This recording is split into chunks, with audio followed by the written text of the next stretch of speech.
despite not much occurring, I think it was a pretty big chapter that we're going to look back to a long time from now and be like, oh, big things started happening in that moment. One of the first things that we get out of this chapter, the confirmation of the negotiations between Third Prince Zhonglei and Fifth Prince Tu Beppa, as they are now fully allied with Kurapika, and therefore, because they are allied with Kurapika, they were able to actually conjure an agreement between the other princes, which normally the third prince and the fifth prince would not have been able to create an alliance like this on their own, but using Kurapika as a vessel, as a conduit, they were able to get this done. Now, this works for multiple reasons. For one, Zhonglei is only really worried about what happens after the Succession War. You can tell this specifically because he still is unclear as to what his Guardian Spirit Beast ability even does. He doesn't know what the coins do. He keeps talking about how they're for good fortune and all of that stuff, but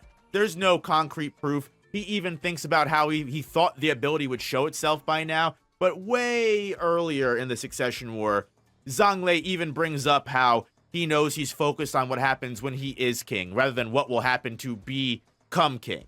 So it's very likely that with the Guardian Spirit Beast Hatsu not revealing itself, Zhonglei not having Nen on his own, because you have to remember, Zhonglei even mentions this, he doesn't know if there's a way to surrender from the Succession War. So what he means by that is he'll play along. He's not going to attack the fifth prince or Kurapika whatsoever, even if it ends up with them being the final three. At that point, he'll figure out what to do. He's not necessarily worried about the journey. He's worried about the destination when he gets there. So it's beneficial for him to play along. He's taken out two major enemies by doing this, and then he can worry about what needs to be done with them afterwards. Vice versa, Prince Tu Beppa is also very happy about the alliance between these things because they're pretty much confirmed that Saradnik, Prince White Drake, is not going to hold up to making an alliance with them whatsoever because they did not make their appearance at the banquet. We already know that's because Saradnik has awakened to insane Nen abilities and has realized that he's probably going to be the strongest prince out of the 14.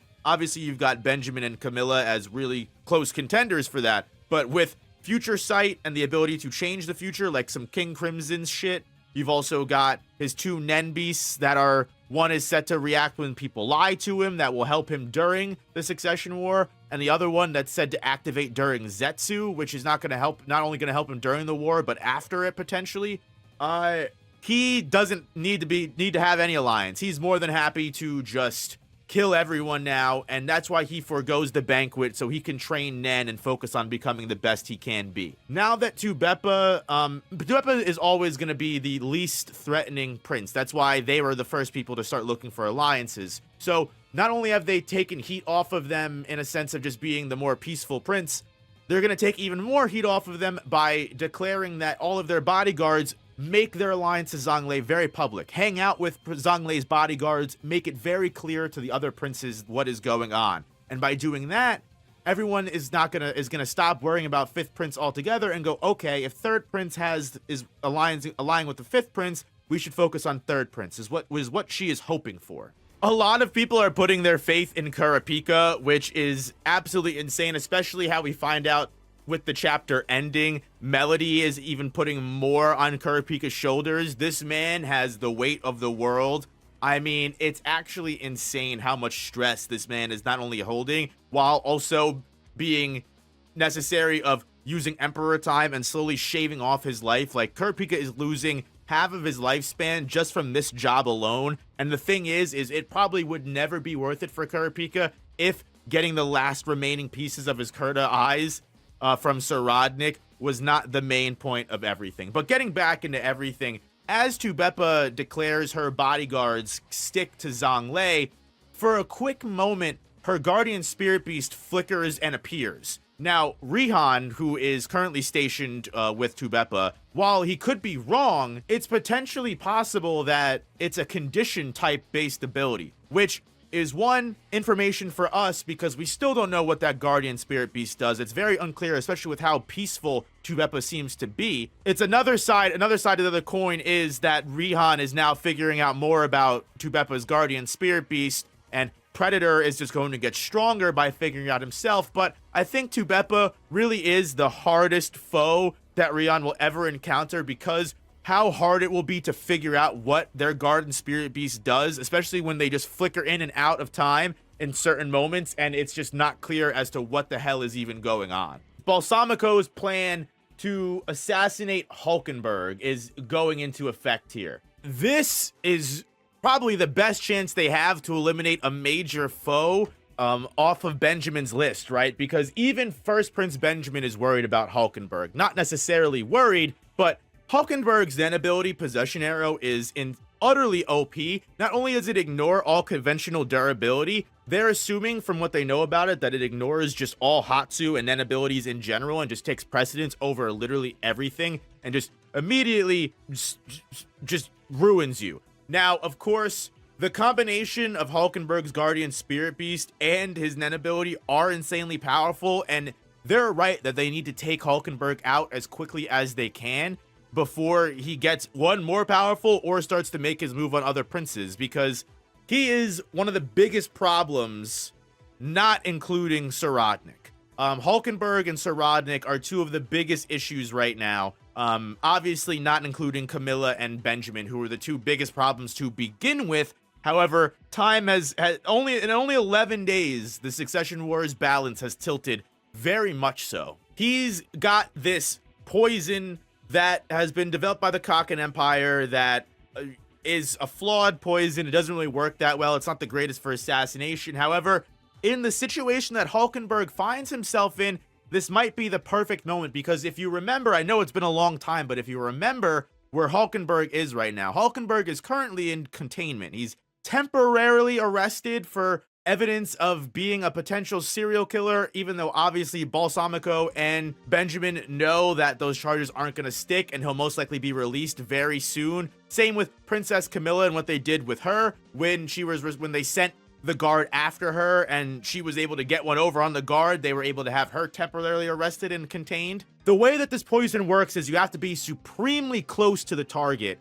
And even though the contagion is eliminated in the air within 30 seconds, it only needs to make contact with the target's skin or be breathed in quickly, and they're completely donezo. Now, the further you are away from the target, obviously the more diluted the contagion gets. However, in an airlocked, very tight, condensed room, this will be very easy to accomplish. If Balsamico can get close enough to Hulkenberg inside the detainment, let that go, even if he takes himself out with the tactic, he may very well be able to eliminate Hulkenberg, because again, the way this poison works, it wouldn't really work in any possible situation. Even if you were like trying to walk by someone in the hallway, it might fail, right? But it's the most stealthily way to kill someone, because it will basically mimic some stomach flu, gastroenteritis, or something that you're throwing up and just getting really sick with, and then all of a sudden all your organs will fail, and then in half a day you're dead, and it's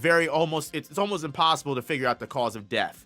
All of this was manipulated. They took the best chance they could to not only lock Hulkenberg up, but now they're going to essentially pounce on him before, again, it's too late and he becomes too powerful to take down. And Hulkenberg is just beginning to figure out his Hatsu. He doesn't truly know how all the details and how it works completely, right? He's still trying to figure out where people's consciousnesses go. We know that it's stronger in groups, but we don't know if he can use it on his own. And we'll find out later on in the chapter why the state that Hulkenberg is in right now could really go multiple different ways. Hulkenberg isn't necessarily reserved to killing everyone at the go. Even Balsamico himself says that that's probably not the change that occurred in Hulkenberg. That kind of a change would take a long time. However, he would be willing to take risks that he wouldn't normally be willing to take beforehand, which could potentially be using the Possession Arrow on himself. Or if Camilla is still in detainment, what if Hulkenberg tried to take out Camilla? We already know Possession Arrow could potentially go through walls. That was the problem with Hulkenberg using the Possession Arrow himself on one of Prince Benjamin's guards, because he would have had to take out two younger princes and go through their rooms to do it, which could have harmed them. We cut back to Sir Rodnik for a moment. Now, Sir Rodnik is basically saying, screw all of my princely duties. I don't care about showing up to banquets. I don't care about realistically doing anything right now. All I want to do is train Nen and become the strongest fucking prince that there is, which I don't disagree with bro. I think that's probably his best opportunity as well. If he can overpower everyone with just pure might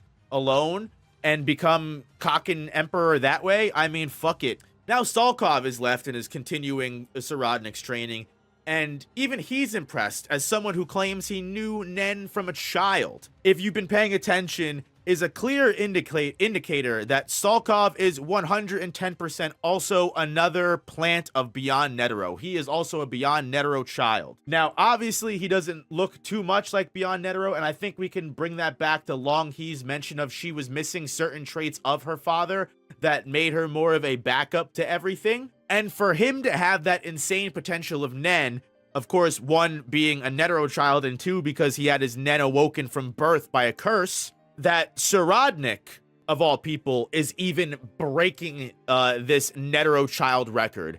And it makes me think all the way back, not too far, but to 401, when Long Hee mentions that she was missing certain traits of her father. There's the potentiality that, you know, with all of these sacrificial lambs being, as she mentions, disregarded trash that was a backup plan for later that was always held Beyond Netero's chosen prince child to win the succession war.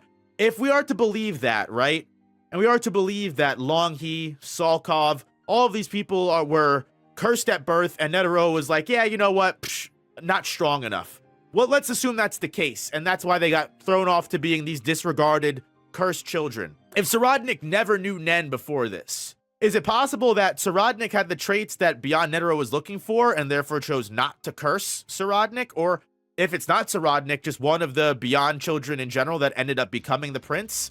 I even myself mentioned that one of the Beyond Netero children that's a prince has to have known Nen beforehand, leading it to be either Benjamin or Camilla. Benjamin is immediately thrown off by Long Hee because Long Hee mentions that the first prince is one, not only too obvious, but it's the first prince. The first prince looks one just like his mother. And the first prince is definite. That would be crazy if the first prince of Nasubi, the first child of Nasubi, wasn't his own. Now, the second is interesting. The second prince is possible. Camilla, we also know, knew Nen at birth, too. I think it's interesting that if we are to assume that Beyond didn't curse the chosen child that was sent to be the prince and sent to be mixed in with Nasubi's children, it would, one, make sense why Saradnik didn't know Nen beforehand, and why his amazing potential is awakening so quickly, because it was essentially just lying in wait this whole time to be awakened until now. But also at the same time, if Netero didn't curse the child, that also means that it could be one of the younger children that didn't awaken till Nen, or it could be, as people are saying, Woble is a red herring, that was too soon. Beyond Netero's been planning this for 30 years. He's been trying to do this for 30 years straight. It makes sense that the child that Beyond Netero mixed in with Nasubi and meant to take over the succession war would be one of the older children, right? It's much more likely for an older child to be more competent, to make more sense, learn their abilities, and take hold of the succession war. When you have all of these backup children, for one, to potentially eliminate all of the remaining princes in favor of that prince, you also have the potential that Netero kept making children and none of them were strong enough to his liking, until he came upon a child that was strong enough. That would lead to potentially Prince Mariam being a Netero child, because even though Mariam is so young, maybe he was the prince that Netero was looking for. You also have to remember that if you watched my Silent Majority video, or you were a part of the stream and you saw this segment earlier, you also know that Prince Mariam and the Queen Savanti, who Mariam is the only child of, is very suspect, because Bellerante, who is the direct guard of Mariam and Savanti, is sent to the Nen trials of Kurapika to, quote-unquote, make sure Kurapika is teaching Nen correctly. Very sus statement, but also gives more of a reason for Bellerante to disrupt the Nen training. For one, not just Prince Mariam's succession, but two, because if Prince Mariam is Beyond's son, he could be one of the people that were Beyond on Beyond's expedition. He also wants to talk to Bill for a solid 10 minutes, so that keeps him pretty sus as well, because we know Bill is part of Beyond's expedition, even though even though Bill does seem surprised to learn about one of Beyond's children being the succession war princes. So that could be on a need-to-know basis. So, going a little bit even deeper into this Queen conspiracy and into Saradnik, and also bringing up Hulkenberg to an extent, right? Let me explain why I think Queen Dwazul is up to some shenanigans, and that also may be affecting Queen Unma as well.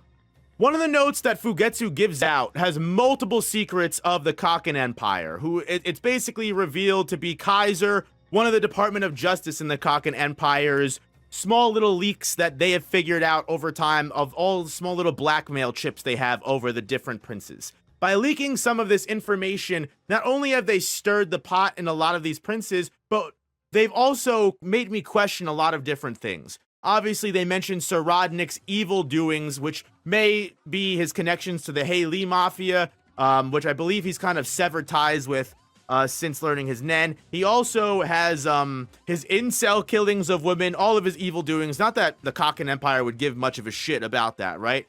What I'm most interested in is the truth behind Hulkenberg's birth. Now, a lot of people have already brought up that now that we have this potentiality that one of the Succession War princes is Beyond Netero's child, a lot of people are like, oh, well, there you go right there. Hulkenberg is Beyond Netero's child.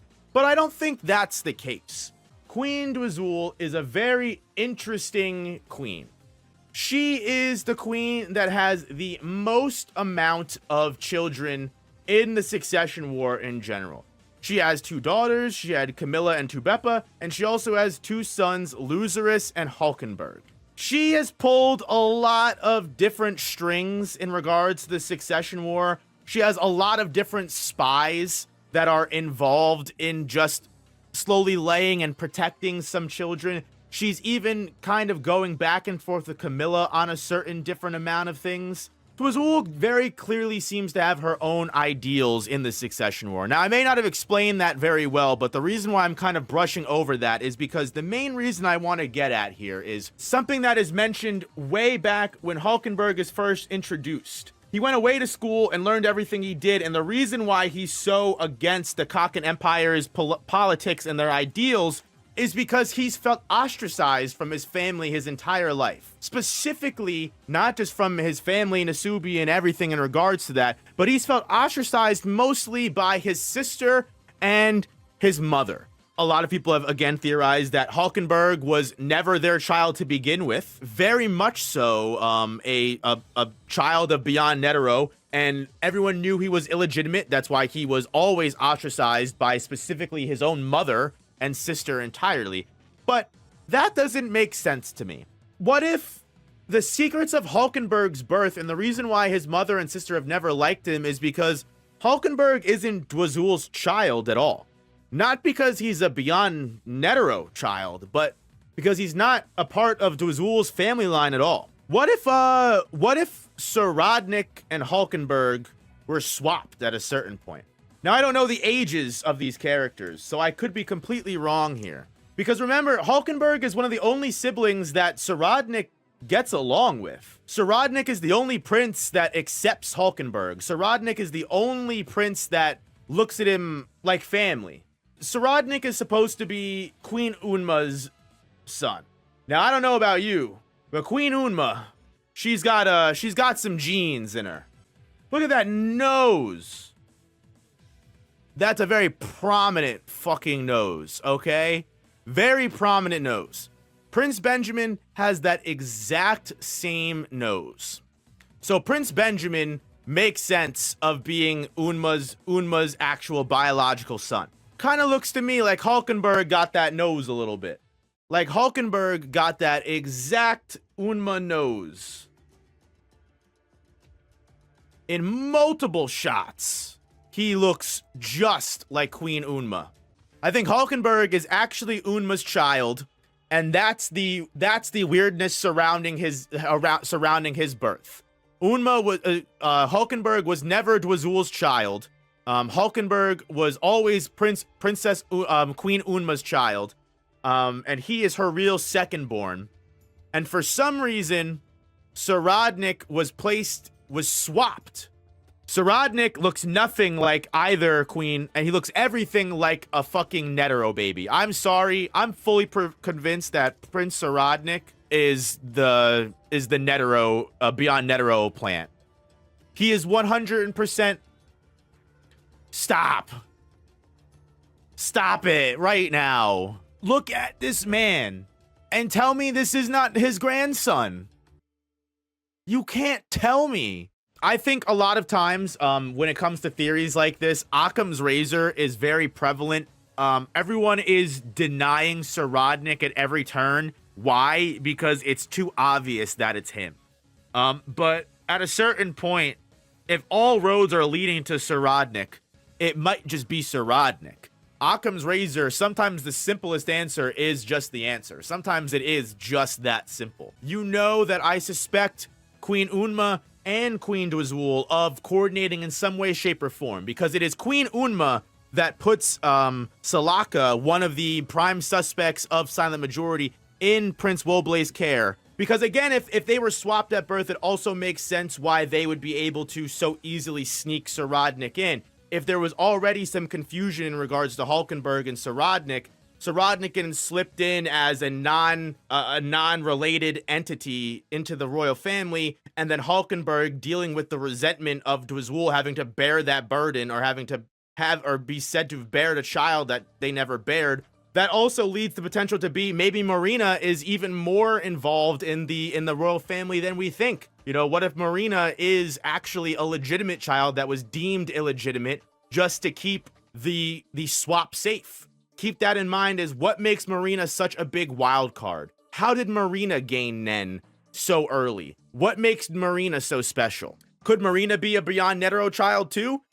Potentially, but it also makes sense if she was either one of the original princes of Kakin and she was immediately tossed aside given the illegitimate scar when she wasn't an illegitimate child at all. Or there could be another legitimate child that we just don't know about that could break things up entirely.